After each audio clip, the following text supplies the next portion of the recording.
Lo digo ante todo por mí, como sucesor de Pedro, mientras inicio mi misión de obispo de la Iglesia que está en Roma, llamada a presidir en la caridad la Iglesia Universal, según la célebre expresión de San Ignacio de Antioquía. Él, conducido en cadenas a esta ciudad, lugar de su inminente sacrificio, escribía a los cristianos que allí se encontraban: en ese momento seré verdaderamente discípulo de Cristo, cuando el mundo ya no verá más mi cuerpo. Hacía referencia a ser devorado por las fieras del circo, y así ocurrió. Pero sus palabras evocan en un sentido más general un compromiso irrenunciable para cualquiera que en la Iglesia ejercite un ministerio de autoridad. Desaparecer para que permanezca Cristo, hacerse pequeño para que Él sea conocido y glorificado, gastándose hasta el final para que nadie falte la oportunidad de conocerlo y amarlo. Que Dios me conceda esta gracia, hoy y siempre, con la ayuda de la tierna intercesión de María, Madre de la Iglesia. De una homilía de León XIV. Bienvenidos al Club Dalroy. Estamos en una ocasión muy especial. De hecho, esta semana no estamos sacando el episodio el lunes por la mañana, sino que lo sacamos por la tarde para tener la oportunidad de grabarlo ahora con nuestros invitados. Bienvenido Ángel y bienvenido Isidro.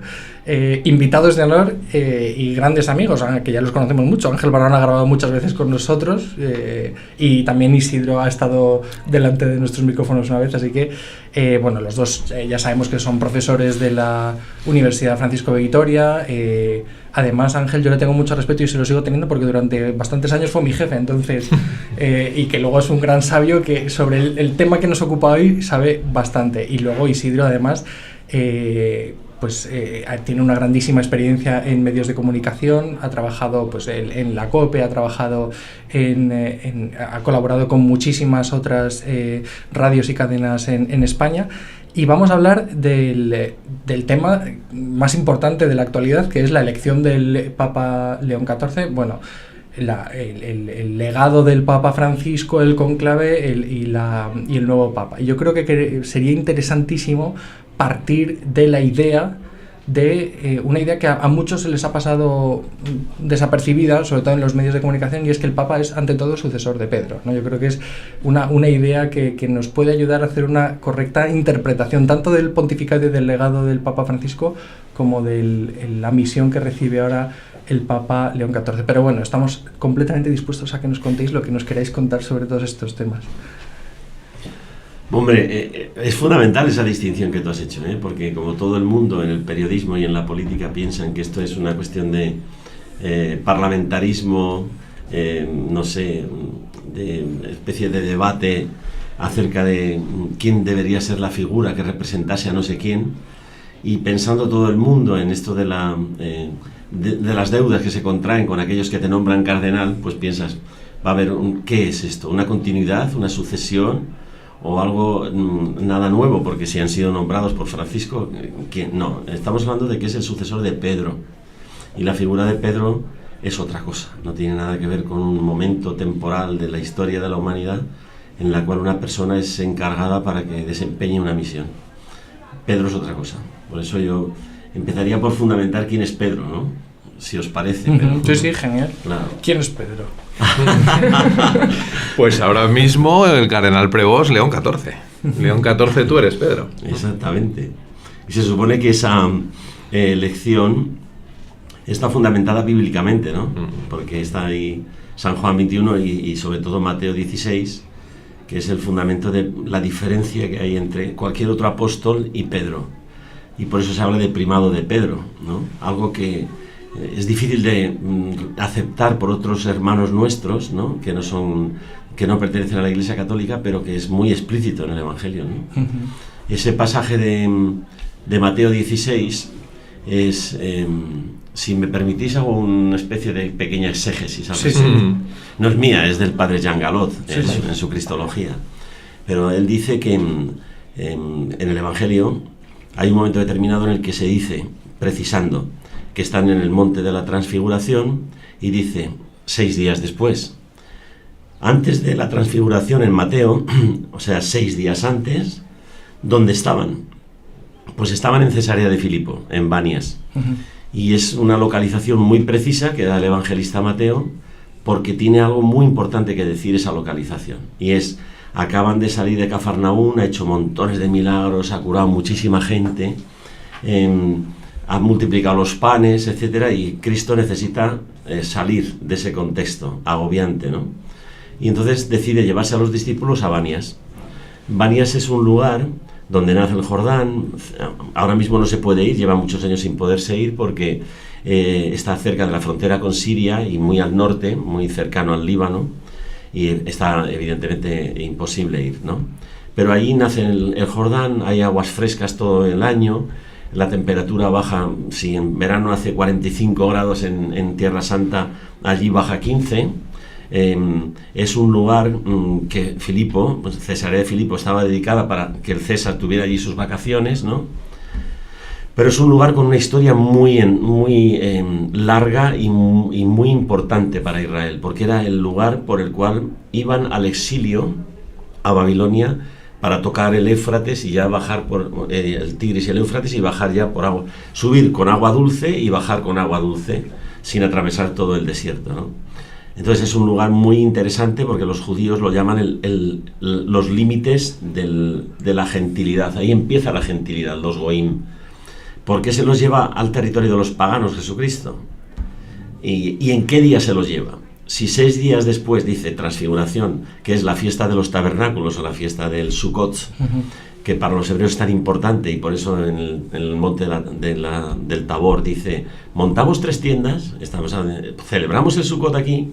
Es la primera vez que Jesucristo no va al templo, no va a Jerusalén a celebrar la fiesta del Sukkot, y la primera vez en su vida pública que no va a celebrar la fiesta que es anterior al Sukkot, que es Yom Kippur. ¿Y eso qué significa? ¿Qué importancia tiene para un evangelista como Mateo? Pues que Yom Kippur es el único día del año en el que el sumo sacerdote Caifás, en aquel momento, entra dentro del Sancta Sanctorum y pronuncia, susurrando, el nombre de Yahvé, que es inefable, que no se puede pronunciar, y hace la entrega o sacrificial del chivo al desierto, ¿no? Y el cordero a ser degollado. En ese rito, que solo el sumo sacerdote hace una vez al año, está contextuado este pasaje. Se lleva a los discípulos a Banias, o sea, donde no pueden ir los judíos porque se contaminan. Luego es la fundación de otro nuevo Israel.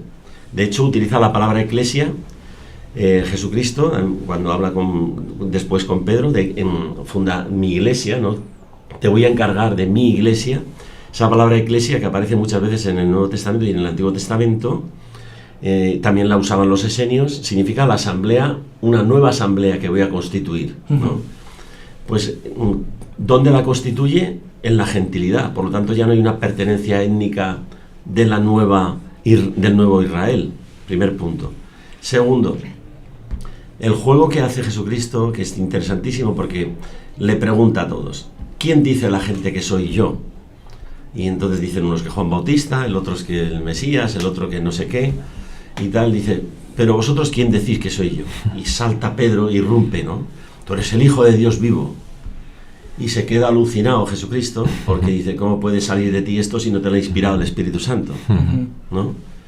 Entonces, Simón de Juan le llama, ¿no? Simón de Jonás, ¿no? Le llama Pedro. Todas las palabras que va a utilizar en este momento son referencias. La primera, ¿por qué le llama Simón? ¿No? Porque hay un sumo sacerdote en Eclesiástico 50 que era famoso en todo Israel por su esplendor, por su magnificencia, por su misericordia, porque hizo muchísimas cosas en Jerusalén, y le está reconociendo un sumo sacerdocio al cambiarle de nombre, que cambiar de nombre también es muy importante cuando se elija un papa, ¿no? Que tiene que ver con la lucha de Jacob, que le cambia el nombre de Jacob por Israel. En el Nuevo Testamento está, digamos, corroborando lo que el Antiguo Testamento ya venía diciendo, ¿no? Pues al decirle, tú eres Pedro, Petrus, que evidentemente es una palabra con mucho contenido, en griego se dice, en arameo y luego en kefalé, en griego también, significa piedra sobre la que voy a fundar un edificio, pero también cabeza. Claro. Y la trilítera Cefas, Kefas, es KFS, es también el que le gusta a Jesucristo jugar con el lenguaje, ¿no? Porque el sumo sacerdote en ese momento se llamaba Caifás, CFS, ¿no? O KFS. Con lo cual, la idea de que este Pedro es un nuevo sumo sacerdote de un nuevo Israel de la gentilidad, de una nueva eclesia, de una nueva asamblea constituida a partir de el reconocimiento de que Él es el Hijo de Dios, el yo soy, ¿no? Estamos inaugurando algo nuevo. Y aquí el que va a llevar esto adelante, el que va a pastorear a mi iglesia, y Juan 21 hablará de eso, en San Juan hablará de eso, un pastor que va a pastorear a mi iglesia, está ratificando que Cristo quiere inaugurar una nueva realidad. Claro. Y va a poner a la cabeza a Pedro. Y por eso seguirá luego hablando con él, diciendo lo que tú ates y desates, que ese es el punto de la infalibilidad o de la misión que le encomienda a Pedro, es lo que quedará atado o desatado. Claro. Que es su función de impartir la misericordia. Me parece muy interesante lo que dices por dos motivos. Para empezar, porque además estamos hablando del Hijo de Dios, segunda persona de la Trinidad, que es el Verbo divino y cuya acción es verdaderamente performativa. Entonces, el decir tú eres Pedro no solamente tiene que ver con un reconocimiento, que también, sino que tiene que ver también con la imposición de un nuevo nombre que tiene un nuevo significado y que tiene que convoca, por decirlo así, una nueva realidad, la aparición de esta nueva iglesia, por decirlo así, que se puede considerar fundada, por supuesto, en la cruz, ¿no? Con la culminación de toda la institución de todos los sacramentos, pero también en el nombramiento de la cabeza de esa iglesia. Y que luego también el comprender que más allá de la lógica que ha imperado un poco después del Concilio Vaticano II sobre el ayornamiento y la modernización de la Iglesia y demás, que a lo mejor es la lógica de ese diálogo de la Iglesia con la historia, que siempre se ha dado, por lo demás, no es una cosa de la actualidad, eso, por decirlo así, se construye sobre una continuidad, ¿no? Que permanece vigente en la Iglesia, que habla más de un valor universal, de un valor eterno, que nace precisamente de esas aguas, que nace de esa presencia de Cristo en este mundo y que ha sido ratificado generación tras generación. Esta forma de interpretar el legado de Pedro, el legado de Papa, y que la voz o la palabra que Cristo dirige a Pedro en este momento es la misma palabra que Cristo dirige a cada uno de sus sucesores. O sea, hay una por decirlo así, una especie de repetición,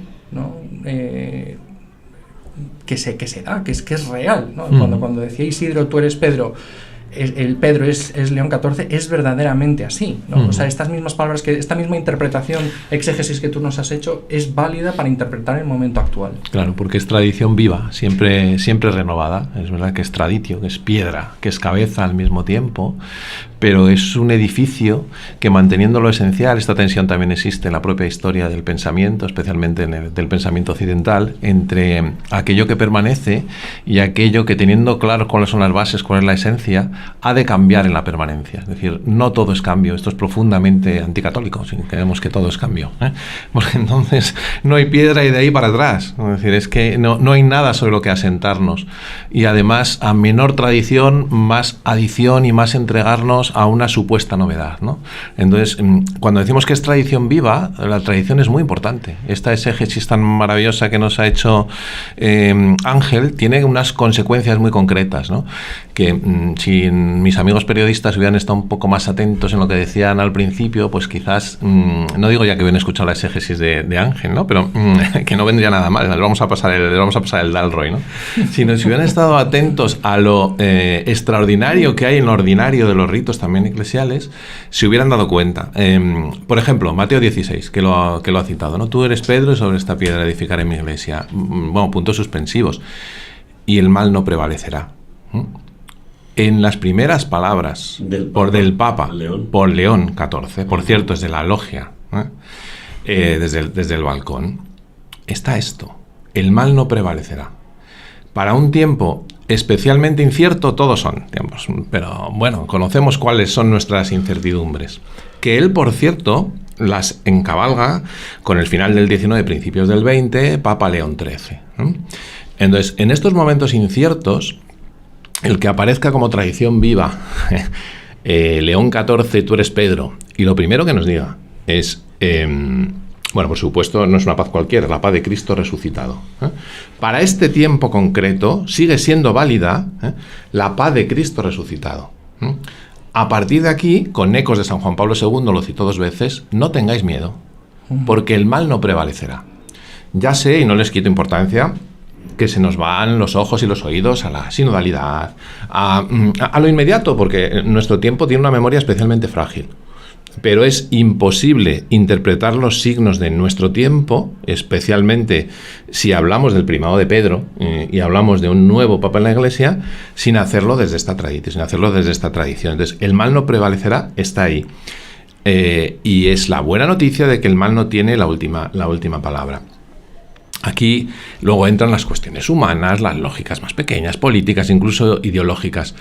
Pero esto es muy importante, Y es que Cristo juega con el lenguaje, sí, con muchas más cosas, ¿no? Fijaos cómo desaparece el cardenal Prevost, desaparece detrás de León XIV, igual que de alguna manera Simón, no del todo, pero desaparece detrás de Pedro.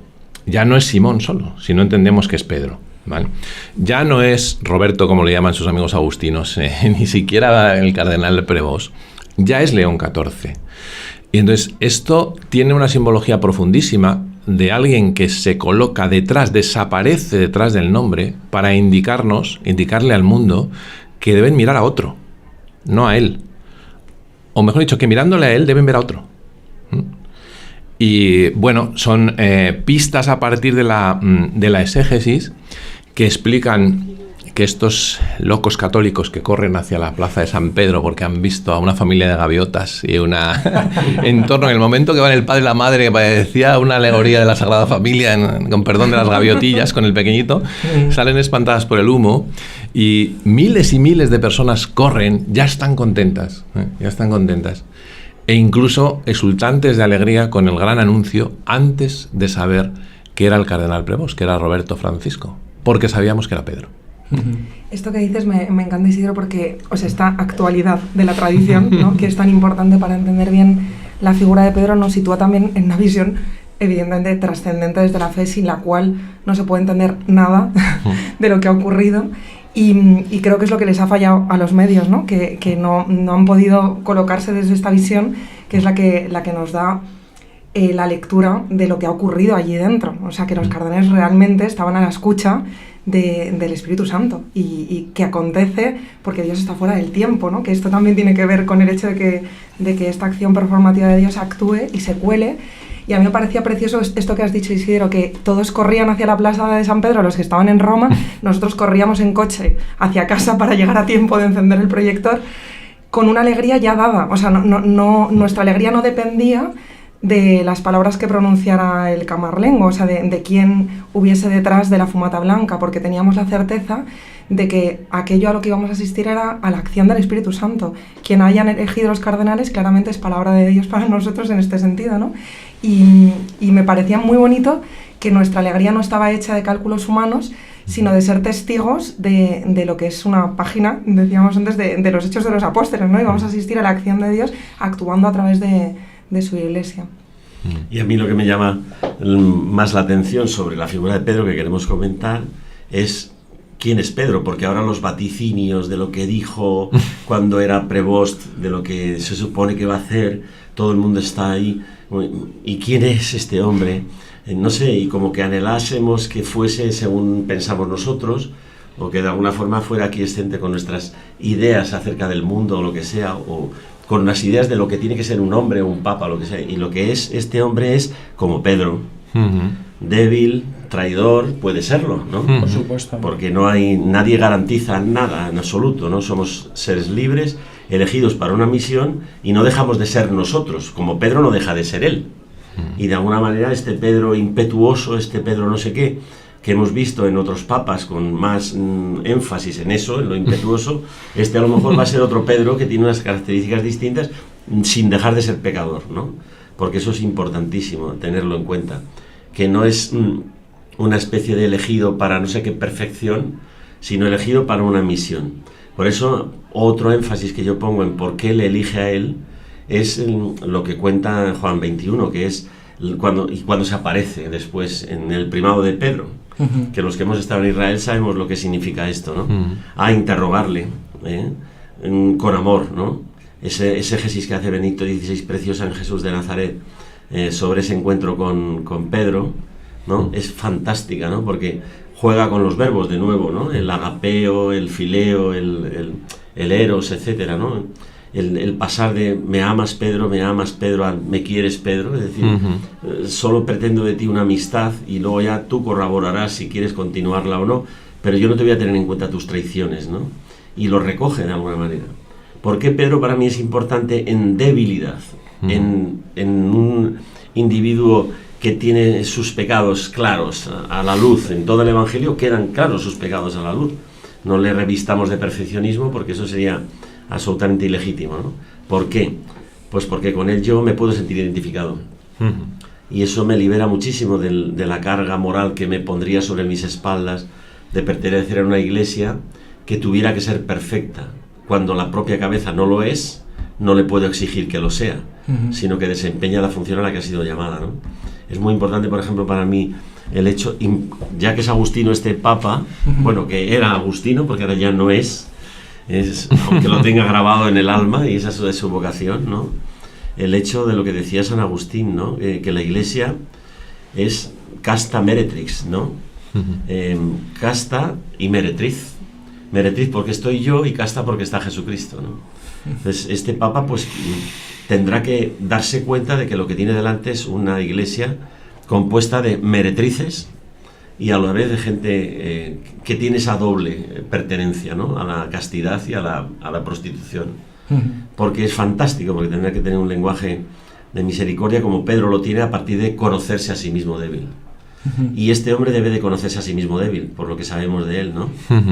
Con lo cual yo espero eso, ¿no? Que de que sea como un dilexit nos, ¿no? De segunda parte, ¿no? Es decir, porque Él nos amó, estamos nosotros aquí. Y porque Él me amó a mí cuando yo era débil, aquí estamos nosotros, ¿no? Y me conforta muchísimo en este sentido, el saber que este hombre puede ser débil. A mí también, fíjate, un muy amigo suyo, Agustino, que es español, me contaba que justo antes de entrar en el cónclave, el día anterior, a las 12 menos cuarto de la noche, le mandó un WhatsApp, ¿vale? Roberto, ¿cómo estás? Padre Roberto, ¿cómo estás? ¿No? Y sabiéndose débil, que emociona mucho contarlo después, estás nervioso, lo típico, porque, bueno, todas las quinielas en las que nos hemos equivocado todos y en las que parece que seguimos empecinados, pues no colocaban Tú y yo nos equivocamos, ¿eh? Sí, claro, y bueno, es decir, sí, todos. Estuvimos aquí en la universidad, no, lo digo porque tuvimos un encuentro para hablar del perfil del nuevo Papa. Bueno, en eso no nos equivocamos, bueno, pero en el nombre quizás sí, no nos equivocamos, porque en el nombre sí. Bueno, pues es una lección de humildad maravillosa, ¿no? Sí. ¿Cómo estás? Porque es verdad que sonaba en un cónclave un poquito más largo, un candidato de los que se llama de aglutinar muchos consensos, que no pareciera en primera votación. ¿Cómo estás, querido Roberto? Y él le contestó, abandonado en Dios, bien. Bueno, pues es muy importante, porque uno conoce sus límites, pero sabe ante quién tiene que hincar la rodilla, ante uno solo. Y a partir de ahí, todo lo que venga, aunque sea una pesadísima carga, pues será buena, porque estoy abandonado en Dios. A mí también me conforta mucho, ¿no? El me amas, me quieres, con mi debilidad, entregado a lo que venga y abandonado en Dios, es decir, sin saber que iba a ser elegido, pero ya renunciando un poco a ser el mismo en el buen sentido de la palabra, ¿no? No sé si habéis leído, que está a mí me ha llegado por varios grupos de estos de WhatsApp y demás, esta especie de pequeño sumario de la intervención del entonces obispo Monseñor Prevost en el sínodo ordinario de los obispos, ¿no? Hay un fragmento que a mí me encanta porque estamos hablando de un sumario, entonces es un resumen de lo que él dijo, no sabemos exactamente lo que dijo, ¿no? Dice, en orden, o sea, para combatir para combatir bien el dominio de los medios de comunicación de masas, el dominio que tienen sobre la religión popular y sobre la imaginación moral, no es suficiente que la Iglesia tenga o posea sus propios medios de televisión o que se dedique a comprar películas religiosas. la verdadera misión de la Iglesia es introducir a la gente en la naturaleza del misterio como un antídoto al espectáculo. La vida religiosa juega un papel importante en la misión de la evangelización, señalando a los demás hacia el misterio a través de vivir fielmente el consejo evangélico, ¿no? A mí, cuando leí esto, me acordé de lo que estabais comentando vosotros, precisamente porque quizá una parte muy importante, bueno, quizá no, yo estoy seguro que una parte muy importante de nuestra incapacidad para interpretar adecuadamente todo lo que ha sucedido estas semanas tiene mucho que ver con estas especies de estructuras en las que nosotros nos hemos introducido, de medios de comunicación de masas, de redes sociales y demás, que no es que sean condenables de por sí, pero que es verdad que generan una tendencia a interpretarlo todo en clave social, política, dialéctica, ¿no? Inmediatamente después del anuncio del Papa, pues ya estaban las primeras portadas hablando de las diferencias entre el perfil de Prevost y el perfil del Papa Francisco, otras que anunciaban que en cambio iba a ser una grandísima continuidad, señalando cada uno un poco, arrimando el asco a su sardina en este sentido, ¿no? Y claro, yo me acordaba precisamente de ese pasaje de los Hechos de los Apóstoles donde San Pablo se acerca con toda la parresía del mundo a decirle a San Pedro: ojo, que te estás equivocando en cómo estás tratando a los gentiles, ¿no? Y en cómo nosotros interpretamos la infalibilidad del Papa, cómo se debe interpretar la infalibilidad del Papa y cómo se deben interpretar los signos de los tiempos, ¿no? Y comprender que el mismo San Pedro fue el que metió la gamba, por decirlo así, metió la pierna en la pata en la primera gran interpretación de los signos de los tiempos que había que hacer. Pero por eso la Iglesia tiene... Pedro es la cabeza, pero la Iglesia es un conjunto de fieles y también el resto de los fieles puede aconsejar, el resto del colegio cardinalicio, el resto de los obispos puede aconsejar al Papa, y puede haber papas que acierten plenamente con el signo de los tiempos, y tenemos ejemplos de papas verdaderamente santos que han sabido estar a esa altura en el siglo XX. Y luego tenemos también papas que se pueden equivocar, como has dicho, que tienen sus fragilidades, todos las tienen, por supuesto, y yo creo que es una gran injusticia estar pensando en nuestro papa preferido, ¿no? Yo soy del equipo de, de Juan Pablo II, o yo soy del equipo de Pablo VI, yo soy del equipo de Benedicto XVI, y a la sombra de estos papas, ¿no? De los cuales además ya tenemos una perspectiva histórica y por lo tanto además ya los podemos interpretar dentro de esta gran tradición de la Iglesia, pues juzgamos el presente. Y dices, bueno, pues habrá papas más santos, habrá papas menos santos, y la Iglesia permanecerá, y lo que nosotros tenemos que hacer es pues tratar de descubrir o tratar de encontrar efectivamente la huella de Cristo en los gestos, en las palabras y en todo lo que tenga que ver con la transmisión verdadera del magisterio en cada momento y de cada papa, ¿no? Y por eso yo creo que hay que también interpretar adecuadamente que el Papa es, ante todo, siervo de los siervos de Dios, ¿no? Que es el vicario de Cristo en la tierra, que es Pedro para nosotros, con todo lo que esto implica, ¿no? Y de nuevo, yo creo que, como hace Ángel, para esto hay que fijarse en quién era Pedro. Claro, y hay una cosa muy importante, no se le puede pedir. Eso sería un pensamiento mágico, ¿no? De que este hombre, por el hecho de haber sido elegido por el Espíritu Santo, ya tiene ciencia infusa, claro, y tiene que saber qué hacer en cada momento y responder a cada situación en cada momento. No, es una historia, es algo que Moisés va descubriendo en el Éxodo, algo que los papas van descubriendo en el tiempo, algo que Pedro va descubriendo en el tiempo. Porque, por ejemplo, ya que lo has dicho, lo del Concilio de Jerusalén y la parresía de Pablo para decirle, oye tú, que esto es para los gentiles, también está basada, digamos, o el fundamento, perdón, no es que estuviera basado, sino que el fundamento estaba ya en Mateo 16. Porque ¿por qué los lleva a Banias?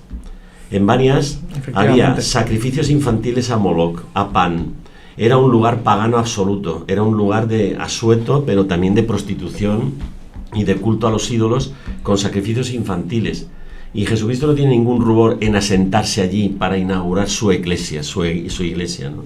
¿Qué quiere decir? Que evidentemente lo tiene muy fácil San Pablo decir, oye, a ti te han instituido como cabeza de esta iglesia en un lugar de los gentiles, de los paganos, a los que hay que hablarles, a los que siguen haciendo sacrificios infantiles, a los que usan la sexualidad de esta forma o de la otra, a los que abusan en el poder y a lo que sea, a esos a los que tenemos que evangelizar. Esa es un aporte importante de por qué esto. Y el siguiente, obviamente, si yo estoy llamado a esto, entonces, ¿qué tengo que hacer? Descubrir en el tiempo a lo que el Señor me está llamando. No lo tengo que tener ya, sino que el Papa tendrá que escuchar, porque escuchar es el verbo excepcional de lo que es el catequeo, es abrir el oído, ¿no?, a todos aquellos que tengan que escuchar para luego tomar decisiones. Pero eso lleva su tiempo, porque sondear qué es lo que significa hoy la gentilidad, porque la gentilidad hoy no es el paganismo romano, aunque casi todo lo repite. No hemos evolucionado mucho al respecto. Había sacrificios infantiles, sí, había abortos, todo lo que tú quieras, ¿no? Había homosexualidad, había de todo. Eso es lo que hay que escuchar, que la gentilidad de hoy reclama para poder dar una palabra ad hoc, ¿no?, desde la fe, desde la misión que se le ha encargado de tener libertad y verdad para poder decir, como Pedro, esto lo ato, esto lo desato. Aun cuando sea todo su colegio apostólico y todo lo que él tenga que consultar, lo que tiene que hacer es escuchar cuál es el sentir de la gentilidad, ¿no? A mí en los primeros minutos de León XIV me impactó y me interpeló muchísimo en la línea con esto que dice Ángel, que escuchó mucho más que habló en el pleno balcón de la logia de San Pedro, ¿no? No solo por los 3 minutos de aplauso que tardaron en pasarse los 3 minutos, sino luego en su intervención hay grandes momentos de silencio. A él se le ve conmocionado, se le ve emocionado. Sí. Es un papa que ya le hemos visto, tiene el don de la palabra escrita, pero que parte de la escucha. Tenía luego lo que va a decir, lo tenía perfectamente escrito, ¿no? Y en este sentido también que dice Ángel de descubrimiento, uno tiene que ir descubriendo en su propia historia, engarzada con la historia con mayúsculas, a qué Dios le va llamando. Claro, es que a Dios gracias nuestra vida no es narración, pero no se puede entender sin la narración, sí, ¿vale? Porque si no, no hay descubrimiento posible. Es don, y nos la dan, pero no nos la dan hecha, como sabemos. Entonces hay que irla descubriendo en la tarea de hacerla en el Señor cada día, ¿no? Y en este sentido, a mí me impactó mucho, el Papa Francisco decía, nos primerea, la primacía de Cristo resucitado, del que os traigo la paz, e inmediatamente después la escucha atenta, ¿no? Que esta tensión es muy agustiniana también, es la tensión entre la intimidad del corazón y la misión. Tenemos un Papa León XIV que es intimidad misionera, por su propia biografía, es decir, si leemos y vamos viendo cómo ha ido descubriendo, es intimidad agustiniana, respiraba Agustín por todos los sitios, no es casual que la gran frase que metió, no con calzador, vamos, que vertebró todas sus primeras palabras, era la de con vosotros, cristiano, para vosotros, obispo, ¿no? Sí, la glosa al Salmo 127 de San Agustín, ¿no? Sí. Esto que decís de la escucha me encanta porque en esta lectura equivocada que decíamos de los medios, pero que, ojo, también se nos cuela a los creyentes cuando hacemos determinado juicio hacia la figura del Papa que está impregnada también de esta humanidad de la que decíais, y esto hay que tenerlo en cuenta. Me encanta porque efectivamente no tiene el Papa un programa político que vaya a desplegar. Ni un programa político, ni un programa, digamos, o sea, tiene la tradición, la doctrina, el Evangelio y la escucha al Espíritu Santo. Entonces, todo lo que sea interpretar y ya hacer profecías sobre su pontificado a partir de aquí es aplicar esquemas caducos, actualísimos, que nada tienen que ver con una figura que tiene 2000 años vamos, que además no hay nada equiparable. O sea, el Imperio Romano duró muchísimo menos de lo que ha durado esta figura en la Iglesia. Entonces, todo lo que sea leer desde ahí, vamos a estar todos equivocados, los medios, nosotros, porque tenemos efectivamente a alguien a la cabeza que está a la escucha de otro que es más grande que él. Y esto creo que es importantísimo recordarlo. Y en este sentido me parece preciosísimo que en estos tiempos que se contraponían en la aceleración del mundo moderno, la pausa, ¿no?, del rito propio de la Iglesia Católica, bellísimo, tenían en esa impaciencia nuestra de que saliera ya al balcón, contemplado que este Papa se pusiera a la escucha, ¿no?, antes de salir al balcón, fuera a rezar y a escuchar a Dios. Y es que se nos olvida todo esto, pero también a los católicos a veces, digo, porque en estos días a mí me ha ayudado a ver a los periodistas. Y claro, nos sale como el escándalo de, pero ¿cómo le hace esa pregunta? Y digo, bueno, ojo, porque de otra manera, y desde una tentación quizá distinta, también nosotros aplicamos esos esquemas tan humanos y hacemos mucho daño a la Iglesia y a la figura del Papa a veces, ¿no? Entonces creo que todo lo vivido en estos días nos puede servir de purificación para para recordar lo que es Pedro, ¿no? Y cómo en nuestra adhesión y nuestro amor a Pedro, que evidentemente es una persona y en su humanidad pues puede tener su torpeza incluso en algún momento dado humana, ¿no? De cómo la tuvo Pedro, y es que a veces se nos olvida, o sea que nada mejor que ir al Evangelio, que ir a los Hechos de los Apóstoles, para no pedirle a los que están a la cabeza como una perfección que solo Dios puede tener en este sentido. Muy bien, también por hacer un cambio de tercio, perdónala, sí, pero sí. es que el tiempo nos apremia y no tenemos mucho.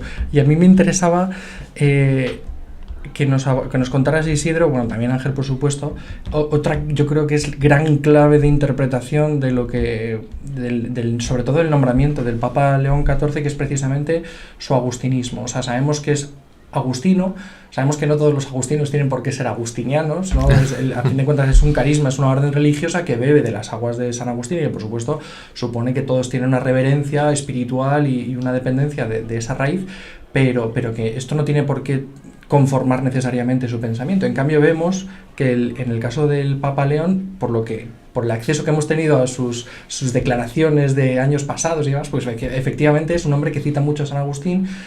Sabemos que él trabajó a San Agustín tanto en su licenciatura como en su tesis de filosofía y teología, aunque estudió en el Angélicum, ¿no? Dominicos. Esto, para mí es una oportunidad para enfatizar la dependencia de Santo Tomás de Aquino respecto de San Agustín, que es un tema que también es muy interesante, pero yo creo que nos ayudaría mucho el decir, bueno, ¿qué significa que el Papa venga de esta familia? Que ya no es agustino, como decía Ángel, pero ¿qué significa que venga de esta familia? Es agustino y es muy agustiniano, efectivamente, como hemos dicho, ¿no? Deja de ser un poco quien era para ser, sobre todo, el León XIV, pero una clave que atraviesa la vida agustina, y sobre todo el que tiene un corazón muy agustiniano, como es el caso de Robert Prevost, del nuevo Papa, es que vive en comunidad y lo vive realmente, ¿no? Él estuvo con los agustinos hasta la noche anterior, jugando al tenis, es muy deportista, sigue haciendo vida de comunidad, jugando al tenis con 69 años, es tenista amateur,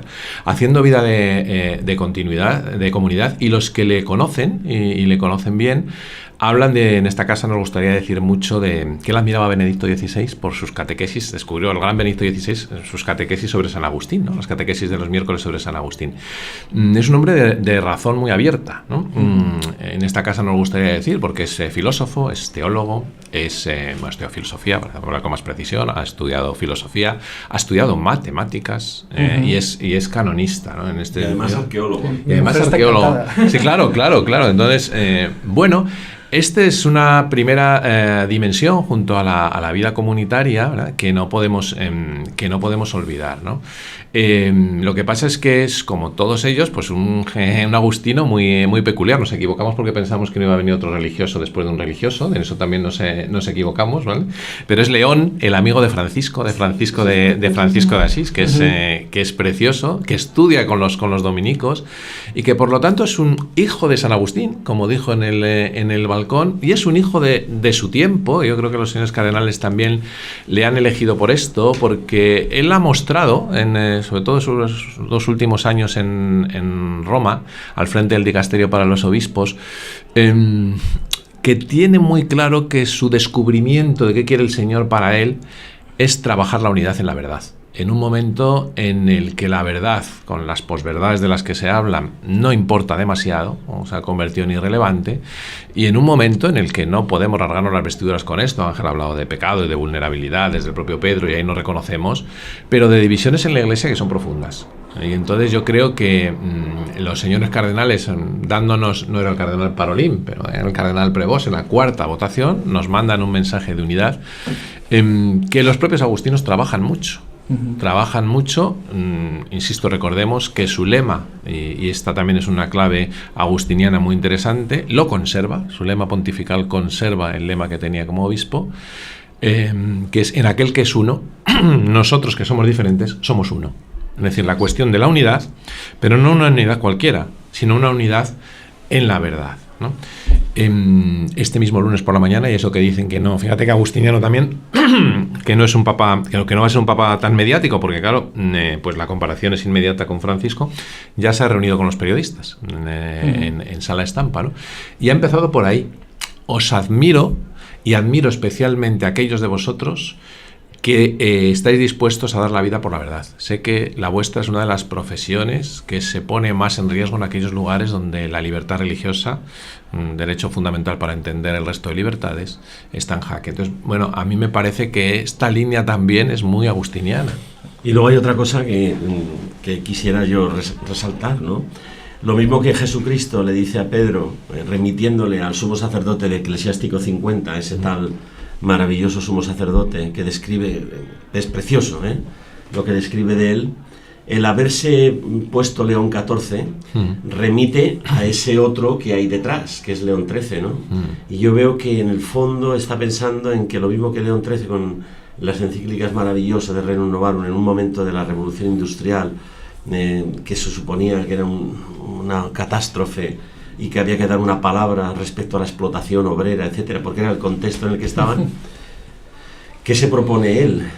Pues que estamos ante una revolución digital, ¿no? La inteligencia artificial además está capacitado para ello porque es matemático, sabe de qué habla y tiene que dar una palabra a esto de que al final decidan por nosotros las máquinas o que estemos de alguna forma circunscritos por los algoritmos, que toda la cuestión de las redes sociales, él está al loro porque dice que por lo visto sabe manejar muy bien todo este tipo de medios, con lo cual yo creo que le toca hacer a él un Rerum Novarum del siglo XXI, ¿no? Entonces, sí. Era un cardenal tuitero, mano un tropo que dicen los italianos, no demasiado, pero un cardenal tuitero cuando dice una palabra. Y esto de la revolución industrial en relación con la revolución de la inteligencia artificial, digital / inteligencia artificial, en los pocos días que llevamos, ya lo ha mencionado 2 veces, en la explicación ante los cardenales y en su comparecencia ante los periodistas. Luego hay otra casualidad que a lo mejor es muy obvia y perdón, porque es que yo acabo de caer en ella. El Papa León I, León Magno, fue el gran coetáneo de San Agustín. O sea, de hecho, los dos convivieron durante la mayor parte de la vida de San Agustín, convivió con el Papa León Magno, y de ahí viene el famoso dicho de Roma ha hablado, la causa ha concluido, ¿no? Eso efectivamente, ¿no? Y luego, además, y que el Papa León I, León Magno, fue el gran papa que fue, yo creo que como la gran columna en esta transición o en este proceso de grandísima decadencia del Imperio Romano. Tiempos de Atila y tiempos de bárbaros. Efectivamente, ¿no? O sea que a lo mejor también por ahí hay casualidades que... Y luego hay otro tema que a mí me ha hecho mucha gracia porque yo creo que nos ha confundido a muchos, y es, claro, cuando el Papa dice, no, es que yo me estoy mirando sobre todo en León XIII y en su interés por la doctrina social de la Iglesia. Yo creo que esto ha dejado en jaque a la inmensa mayoría de la gente hoy en día que no tiene ni idea de lo que es la doctrina social de la Iglesia. Y claro, dice, bueno, pero es que el Papa León XIII condenó el liberalismo duramente, y condenó el comunismo duramente. Y condenó el capitalismo duramente, y condenó también versiones de la economía como fuertemente comunitaristas duramente. Es decir, está claro que yo creo que el gran mensaje es que podemos sacar de todo esto, el gran aprendizaje que podemos sacar de todo esto es que la Iglesia está en el mundo sin ser del mundo, ¿no? De alguna manera. Y que yo creo que tenemos los católicos que intentar escapar de estas miradas reduccionistas y asomarnos más a una interpretación de la historia, como hemos dicho, a través de la Sagrada Escritura y a través de la tradición. Yo creo que esto nos puede dar una mirada mucho más real, mucho más verdadera y sobre todo mucho más en consonancia o conjugada con... Fíjate qué apasionante, Javier, en esto que dices otra vez, ¿no? La doctrina, la columna, lo que permanece y la sociedad que no hace más que cambiar y que por lo tanto tenemos que pensar qué palabra le decimos para la sociedad del 19, del 20 o para el 20 que está empezando en el 21, ¿no? La tensión que vuelve, efectivamente. León XIII, por cierto, era un papa de formación espiritual y pastoral muy agustiniana también. Tuvo mucha relación con los agustinos en la época. Escribió una gran encíclica tomista. Así es. Sí, porque en estos días ha salido la Rerum Novarum, que es verdad, y el propio León XIV ha dicho que esa ha sido la principal inspiración. Luego, si él lo ha dicho, pues ya está, ¿no? Que decir... Pero bueno, hablabas de las casualidades, de nuestras causalidades, y hay muchas y muy bonitas en torno a León y a la tradición de la Iglesia hasta llegar a este León XIV. Y yo por decir solo una cosa, voy a bajar el nivel de repente, pero una cosa que me ha encantado estos días también por decir algo positivo, ¿no? De este nuevo mundo que habitamos, de las redes sociales y la inmediatez, y de estar en la iglesia del mundo, pero no ser del mundo. A mí me ha encantado poder tener la oportunidad de ver a nuestro Papa cuando todavía era obispo cantar Feliz Navidad en unas fiestas parroquiales, verle... O sea, que digo, a la hora de repasar su biografía, no solo a nivel de los textos que ha escrito, y humanizar en el mejor de los sentidos su figura, a mí me ha parecido precioso, ¿no? Que por este nuevo mundo en el que vivimos podemos rastrear un poco todo, su perfil con imágenes entrañables y también ver la providencia detrás, o sea, hacer una lectura. Yo hablaba con mi marido esta mañana y digo, qué precioso, cómo hace 2 años el Papa le hace cardenal, o sea, también ver cómo la acción de Dios ha ido preparando el camino para que un día, para sorpresa a lo mejor, ¿no? Si lo hubiéramos dicho hace 10 años no lo hubiéramos pensado, pero como todo ese camino pues ha estado pensado para que hoy podamos tener a León XIV y poder repasarlo también desde estas imágenes que hoy estos días cada vez aparece una foto nueva, ¿no? Del Papa en la fiesta del colegio de no sé cuál, pero a mí eso me parece muy bonito porque efectivamente podemos ver como esa humanidad de la que antes hablábamos de Pedro en el Evangelio y ver ese perfil en su lado pues más cercano y más humano. A mí me ha gustado también por rescatar, que hemos puesto a los medios un poco a caer de un burro, pues tiene también esto de positivo, ¿no? Poder rescatar ese lado más humano. Sí, la gente se sorprende. ¡Hala! Montaba a caballo. Claro, bueno. ¡Hala! Juega al tenis, le gusta el ceviche. Y sí, como si eso fuera absolutamente incompatible con todo lo que hemos dicho, ¿no? Bueno, ya claro, que sea matemático y termine siendo papa, esto claro, alguno está hiperventilando en el sentido de que eso es imposible, claro. Los rincones más oscuros de eso que se llamaba Twitter y ahora X, inmediatamente se empezó a especular de qué equipo de fútbol era. Claro. Salió que es más bien fan del béisbol y del tenis, y del tenis, efectivamente. Entonces inmediatamente se empezaron, también porque yo creo que la gente trata de encontrar en cierto modo vínculos humanos que con los cuales que sirvan como de excusa para poder querer al nuevo Papa. Y eso es bonito, claro, las historias humanas, ¿no? Aquella idea tan hermosa de San Pablo VI, de nuestro tiempo, escucha sobre todo a los testigos, más que a los maestros. No termina ahí, aunque la solemos dejar ahí, ¿verdad? Pero escuchar a los maestros si son testigos. Efectivamente, entonces, bueno, pues tenemos el perfil biográfico de un maestro que aparece montado a caballo porque es que iba a dar catequesis en caballo, claro. Pues si hubiera dado catequesis en la Vicaría Séptima de Madrid nos hubiera llamado la atención que fuera a caballo, pero en Perú, en el sitio donde estaba, pues iba a caballo. Y además, como yo estoy convencido de que a este hombre le ha estado preparando el Espíritu Santo, o sea, el Espíritu Santo no embarga la libertad, pero la orienta. Entonces, el hecho de que sea americano y haya vivido en Chicago y haya conocido y tenía proyectos de estar de profesor de matemáticas en Harvard y tal, ¿no? Pero de repente le despierta el interés misionero y conoce la otra cara de la realidad del mundo, porque Chiclayo es pobre. Y haberse incardinado allí como misionero, a mí me despierta que este hombre sabe que la misión de la Iglesia es la evangelización, y que la evangelización la necesitan tanto los ricos como los pobres, en el norte como el sur. Esta doble cara de su personalidad y de su propia historia es fantástica, porque sabe qué hay que darle a cada uno, porque hay pobres, y por eso no caería en la tentación de politizarlo o radicalizarlo, no sé en qué sentido, porque estoy convencido de que lo mismo que él conoce las pobrezas que se desarrollan en los pueblos de Perú, sabe de las pobrezas que se desarrollan en las afueras y las periferias de Chicago, ¿no? Del fentanilo, de la droga, de las pobrezas espirituales en América es el divorcio, las familias mononucleares, la delincuencia, la violencia, etcétera, etcétera, que nada tiene que ver con las pobrezas que se experimentan en los pobres de América del Sur, ¿no? Con lo cual le da una especie de prisma o de apertura a toda realidad posible de pobreza que no lo va a ideologizar, o sea, sino que va a saber templarlo, ¿no? Para decir, a esto hay que evangelizar. Y el Evangelio da lo mismo qué tipo de pobreza vaya dirigido, porque el Evangelio habla de que el Cristo ha resucitado, trae una vida nueva para todos aquellos que quieran escucharlo. Y esa vida nueva no tiene que ver con que mejoren el nivel de vida o lo que sea, porque la muerte acecha a todos en la misma dimensión, que es pues eso, el sinsentido, la soledad, el hambre en unos, o el hambre de espiritualidad en otros, o lo que sea, ¿no? Esa figura me parece a mí de gran poliedro, ¿no? Como diría el Papa Francisco, creo que la tiene. Sí, sí. Bueno, tenemos que ir terminando este episodio porque tenemos todos aquí responsabilidades dentro de poco, así que tenemos, tristemente, porque yo creo que se puede sacar muchísimo más tirando un poquito del hilo, hay muchos más temas. Uy, si hubiéramos hablado del perfil que esperábamos nosotros, para ver si lo tiene o no lo tiene, porque dijimos de todo, apocalíptico, profético, eclesial, no sé qué. El examen para otro día. Hombre, yo creo que vamos a estar muy atentos a todo lo que vaya saliendo y a todo, vamos a ir leyendo como hay que hacer, todo lo que vaya escribiendo este Papa y demás. Y en la medida de lo posible intentaremos mantenernos actualizados y si lo amerita pues ya nos reuniremos en otra ocasión futura para en retrospectiva pues a lo mejor analizar el primer año de pontificado o cuando salga alguna encíclica o lo que sea, ¿no? Pero bueno, yo antes de pasar a las recomendaciones quería resolver quería solventar un error que he cometido grave al principio de este episodio y es no haber presentado a Ana. Bueno,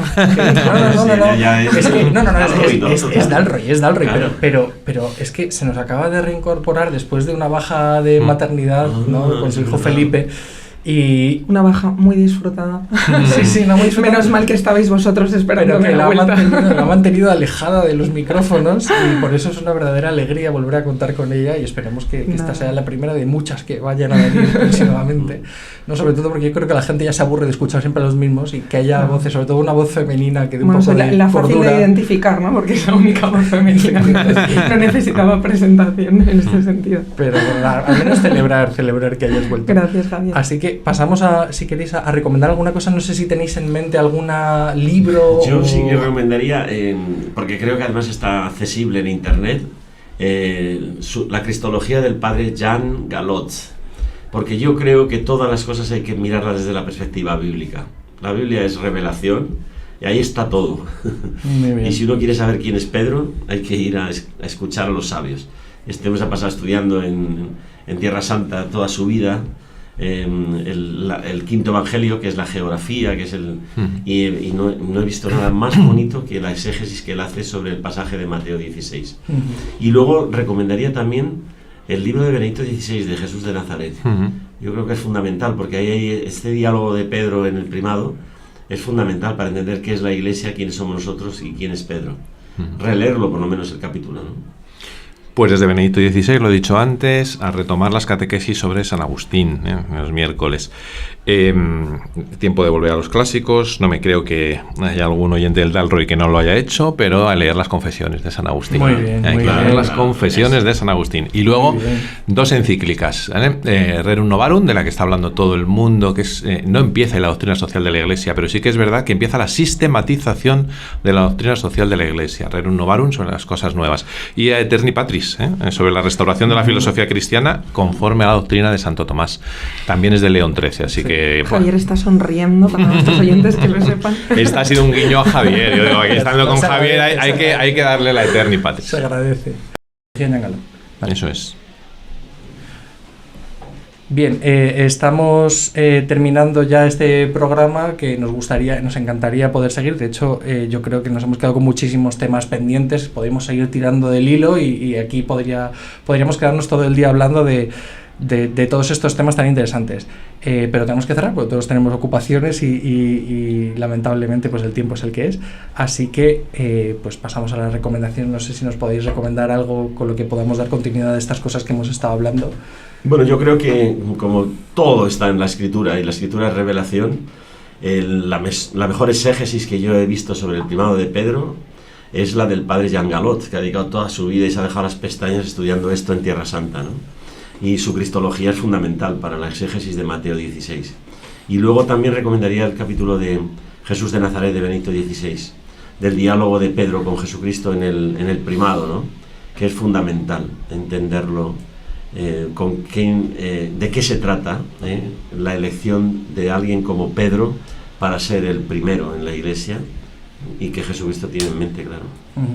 De Benedicto XVI, sus catequesis de los miércoles sobre San Agustín. Y antes o después, pero hay que hacerlo, las confesiones de San Agustín. Vamos, y ya claramente. Que nos ponemos, y lo hemos citado, su relación expresada por él con el Papa León XIII, 2 encíclicas, la que se está citando estos días, porque es verdad que ahí de alguna manera comienza la sistematización de la doctrina social de la Iglesia, Rerum Novarum, de las cosas nuevas, sobre la lectura del signo de los tiempos en ese momento, y otra menos conocida, pero bueno, Javier la conoce y le va a gustar el guiño final, ¿no? La Eterni Patris, sobre la restauración de la filosofía cristiana conforme a la doctrina de Santo Tomás de Aquino. Te lo agradezco mucho. Te voy a decir una cosa, esta encíclica fue importantísima por un motivo, y es que el panorama de los estudios de filosofía y de teología en la universidad, claro, había a finales del siglo XIX había como 2 ámbitos, las universidades pontificias y las universidades seculares, civiles. Y en las universidades civiles se estudiaba el neocantismo, ¿no? En alguna se empezaban a estudiar pues otros nuevos autores existencialistas, empezaban a aparecer los autores de la izquierda hegeliana y demás, pero se estudiaba el neocantismo. Y en cambio, gracias a la aparición de la encíclica de León XIII, quedó clarísimo, ¿no? Ese ite ad Tomam, hay que volver a Tomás de Aquino, a recuperar la riqueza, Tomás de Aquino como representante de la tradición de la filosofía perennis, ¿no? Y yo solamente quería recomendar, para los que quieran tener un atajito a la doctrina social de la Iglesia, que lo conveniente sería leer la Centesimus Annus, Rerum Novarum, Solicitudo Rei Socialis, todas estas que son las grandes, pero hay un artículo de Arturo Belloc que es ¿qué es y qué no es la doctrina social de la Iglesia?, que publicó en una revista de mucha categoría, escrita teológica, pero yo he leído el artículo, es tremendamente accesible, entonces voy a poner el enlace para que la gente al menos tenga un panorama general de qué es la doctrina social de la Iglesia y pueda tener una introducción a estos documentos. Pues os agradezco, no sé si Ana nos quieres decir una cosa, pero si no, os agradezco muchísimo, que tenemos un poquito de prisa, os agradezco muchísimo vuestra presencia y nada, os emplazo para vernos más adelante. Muchísimas gracias. Hasta la próxima. Muchas gracias. Gracias. Venga, hasta luego. Queridos amigos del Club Dalroy, muchas gracias por escuchar este episodio. Os animamos, si no lo habéis hecho ya, que os suscribáis a nuestros canales en Spotify, en YouTube, donde pronto empezaremos también a publicar algunas entrevistas y contenidos interesantes. Y por supuesto que si creéis que este episodio puede interesarle a alguien que conozcáis, que nos ayudéis a darlo a conocer. Y también que nos pueden seguir en redes sociales, Twitter, Instagram, y escribirnos cuando quieran.